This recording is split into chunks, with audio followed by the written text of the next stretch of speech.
এই গত সপ্তাহে শিক্ষিত মানুষ ঢাকা ইউনিভার্সিটি থেকে সম্ভবত কৃষি বিজ্ঞানের উপর মাস্টার্স, লেখাপড়াও না, সরকারি অধ্যাপক, চাকরিও করে ভালো।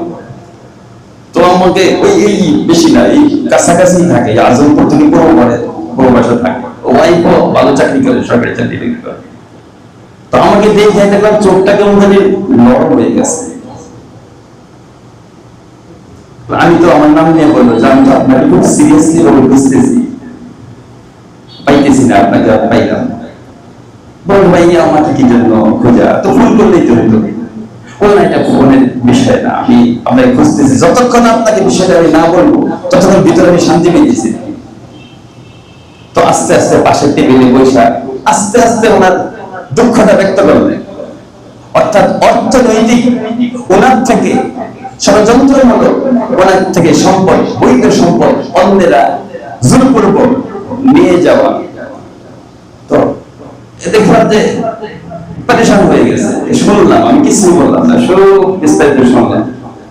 শোনার পরে বললাম যে ভাই কথা বলা শেষ, কথা বলা শেষ, আপনার দৃষ্টিতে আপনার এই বিশেষ সমস্যার কোনো সমাধান আছে?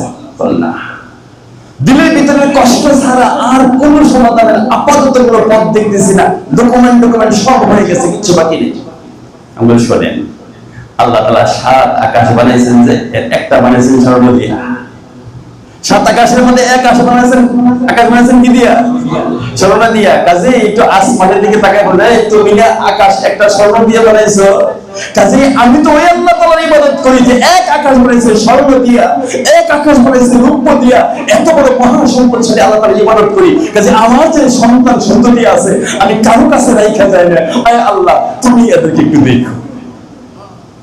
যদি আপনি সন্তানগুলোকে তাদের কাছে আল্লাহর কাছে ন্যস্ত করেন, দেখবেন আপনার কোনো টেনশন নাই। আচ্ছা মানলাম ভালো কথা, এটা তারা চিনে নেয় নাই। আপনি যখন বিদায় হয়ে যাবেন, বিদায় হয়ে যাওয়ার বেলায়ও বলেন তো, যে লোক চিন্তাই করছে সে আর আপনি সম অবস্থায় তো কবরে যাবে।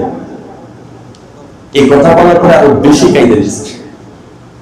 এই কথা বলার পরে আমি আর কি বলছিলাম তাই না, এই কথা বলার পরে আরো বেশি কাইদে দিচ্ছে। হুজুর দীর্ঘদিন পরে দিলটা আমাদেরকে সান্ত্বনা পাই না, সবাই আমাদের জ্বালাই দিতেছিল আর আমার দিলে দিলে কষ্ট লাগতেছিল, কিন্তু আপনার এই কথা শুনে আমি শান্তি পাইলাম যে আসলে সম্পদ দিয়া না, ওই জিম্মাদার এত বড় সম্পদের অধিকারী যিনি, উনি যদি আমার সন্তানের দায়িত্ব নিয়ে নেয় আর কোনো টেনশন নাই, বলে এদেরকে আল্লাহর কাছে হস্তান্তর করে দেন, টেনশন নেই। কারণ কড়াই গন্ডায় তো আপনি পাবেন, সব পাবেন, আর যেই বেচারা আপনার কাছ থেকে